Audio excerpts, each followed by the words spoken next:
আসসালামু আলাইকুম friends, welcome to my channel Pinky kitchen. আজ আমি বানাবো গিমের শাকের রেসিপি। দেখুন গিমের শাক, কত ভালো গিমের শাক, টাটকা তাজা নিয়েছি। এই রেসিপি বানিয়ে দেখবো। এটা আমার বাড়িতেই হয়েছিল, আমি বাড়ি থেকেই তুলেছি। আর এবার এটা ভালো করে ধুয়ে নিয়েছি এবং ছোট ছোট করে কেটে নিয়েছি। গোড়াটা ফেলে দিয়েছি। আর এটাকে বানাবো। দেখুন আমি বানাচ্ছি, এইভাবে আপনারাও বানাবেন। এই গিমের শাকে কিন্তু একটু তেল লাগে। সাধারণত সবাই এইভাবে বানায় না, এমনি রান্না করে দেয়, তিতো খুব লাগে, খেতে ভালো লাগে না। কিন্তু আমি এইভাবে বানাচ্ছি, এইভাবে আপনারাও বানাবেন, দেখবেন খেতে খুব ভালো টেস্টি লাগবে।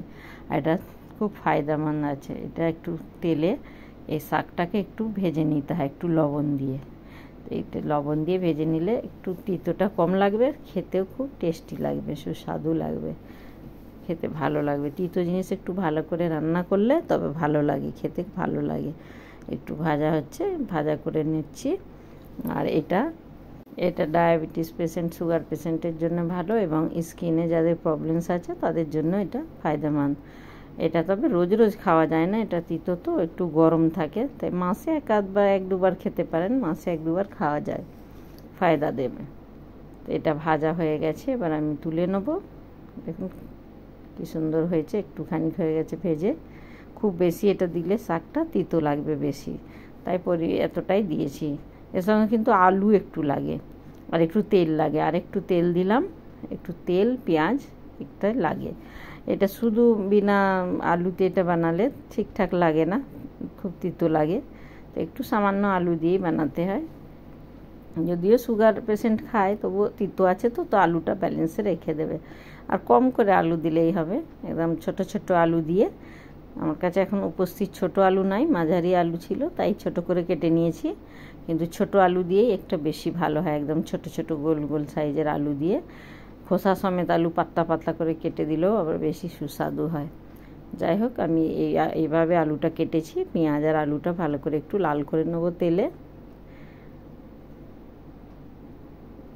এইভাবে বানাবেন আপনারাও, আর খেতে খুব ভালো লাগে।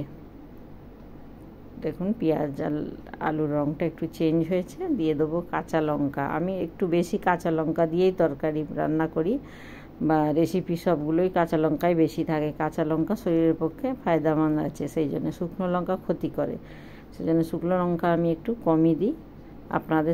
আপনারা খেতে চাইলে দিতে পারেন, আমি স্কিপ করেছি।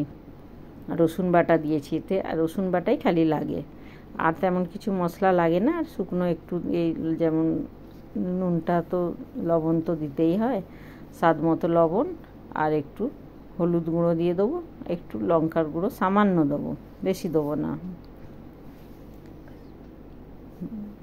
সেও কাশ্মীরি, খালি রং হবার জন্য। আর ধনের গুঁড়ো, জিরের গুঁড়ো। আমি ঝাল লঙ্কার গুঁড়ো দিচ্ছি না, কাঁচা লঙ্কা যেহেতু দিয়েছি তাই। আপনারা যদি খেতে চান বেশি স্পাইসি তো দেবেন। এইভাবে রান্না করবেন, ভালো লাগবে। তো দেখুন এবার একটু কষা করে দেবো, একটু ভালো করে কষা করে আলুটা একটু নেড়ে চেড়ে নেবো ভালো করে মশলায়। দেখুন ভালো করে কষা হয়ে গেছে, তেল সেপারেট হয়ে গেছে মশলা থেকে,